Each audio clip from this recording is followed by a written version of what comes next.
Hello students. तो बच्चों knit 2023 और ऑनवर्ड्स जितने भी निट होंगे आपके, हमेशा जो सबसे इंपॉर्टेंट चीज़ होती है बच्चों, जो भी बच्चे होते हैं जो निट की प्रिपरेशन करते हैं, the most important thing for all NEET aspirants are previous year questions. NEET वालों ने किस तरह के क्वेश्चंस पूछे हैं, एनटीए वालों ने किस तरह के क्वेश्चंस पूछे हैं, उसी तरह के क्वेश्चंस की अपन को क्या करनी होती है बच्चों, प्रैक्टिस करनी होती है। So here at VG student we are presenting a PYQ series for NEET aspirants. क्या लेके आ रहे हैं बच्चों हम आपके सामने PYQ सीरीज लेके आ रहे हैं बच्चों, प्रीवियस ईयर क्वेश्चन सीरीज। आपने बहुत सारी जगह पे बच्चों प्रीवियस ईयर के डिस्कशन देखे होंगे, बहुत सारी बुक्स आपने प्रीवियस ईयर की करी होगी। जो सबसे इंपॉर्टेंट चीज़ बच्चों इस सीरीज का जो पिन पॉइंट है, जो सबसे इंपॉर्टेंट चीज़ है जो आपको यहाँ पे एक्स्ट्रा देखने को मिलेगी, जिसमें आपको डेफिनेटली मजा आएगा। और आपका जो, अगर मैं आपसे बोलूँ तो बच्चों आपका जो चैप्टर है उसका काफ़ी कुछ रिवीजन ही आपका किसके थ्रू हो जाएगा बच्चों, प्रीवियस ईयर क्वेश्चंस के थ्रू। क्लियर?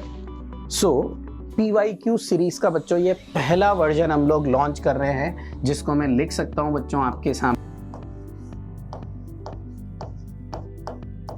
वर्जन 1। क्लियर? पहला वर्जन लॉन्च कर रहे हैं बच्चों। अब इसके अंदर स्पेशल क्या होगा बच्चों, PYQs के अंदर जनरली जब भी अपन बायो के अंदर क्वेश्चंस करते हैं तो सबसे पहले दिमाग में क्वेश्चन आता है बच्चों के कि सोल्यूशन में क्या लिखना है। सर ये तो फैक्ट है, ये तो पता है, ये तो हमें याद है।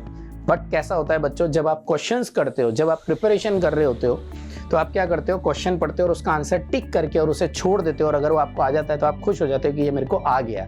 But the same question repeat होगा, वो नेसेसरी नहीं है कि आप जितने भी PYQs करते हो बच्चों, जितने भी प्रीवियस ईयर के क्वेश्चंस करते हो, वो सारे के सारे ऐसे के ऐसे सेम टू सेम ऑप्शन के साथ रिपीट होंगे। तो यहाँ पे बच्चों इस सीरीज के अंदर जो नई चीज़ है वो ये है, मैं यहाँ पे जितने भी 4 ऑप्शंस आपको गिवन है, उन 4 ऑप्शन में से जो आंसर है वो आंसर क्यों है, और जो आंसर नहीं है वो क्यों आंसर नहीं है। उससे क्या होगा बच्चों, आपका अगर आप चारों ऑप्शंस अच्छे से पढ़ते हो तो एक बार आपका जो चैप्टर का रिवीजन है वो पूरा हो जाता है, और आपको पता भी चलता है बच्चों why other 3 options are not the answer of question which is asked in your previous year questions.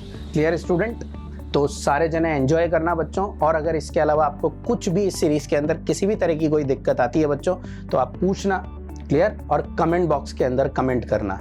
और ये वीजी एक ऐसा प्लेटफॉर्म है जहाँ पे हम आपके जितने भी चैप्टर, जितने भी टॉपिक्स हम आपको पढ़ाते हैं, उनको हम क्या बनाते हैं बच्चों, वीजी। सो हमारा टैग लाइन है, वीजी है इजी फॉर एजुकेशन।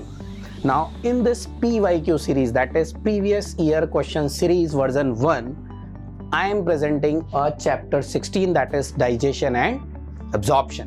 कौन सा अपन कर रहे हैं बच्चों, digestion and absorption. And important, जो भी सीरीज हमने बनाई है बच्चों वो टॉपिक वाइज है, वो ईयर वाइज नहीं है। तो जो सबसे पहले हम लोग क्वेश्चन प्रेजेंट कर रहे हैं दैट इज फ्रॉम योर, ये जितने भी क्वेश्चन, जैसे क्वेश्चन नंबर 1 है बच्चों, तो ये कौन से पार्ट से आएगा, तो NCERT का जो आपका चैप्टर है that is digestion and absorption. Clear? वो कहाँ से चालू है बच्चों, सबसे पहला टॉपिक है डाइजेस्टिव सिस्टम। सो डाइजेस्टिव सिस्टम किससे बना होता है, alimentary canal and associated glands.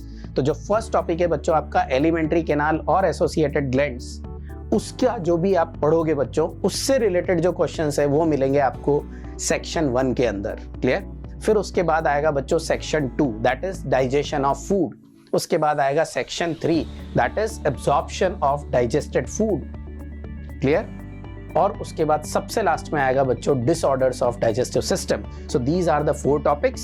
सो आज जो हम लॉन्च करेंगे बच्चों that is version 1, that is from the first part digestive system which contain elementary canal and associated glands. Thank you.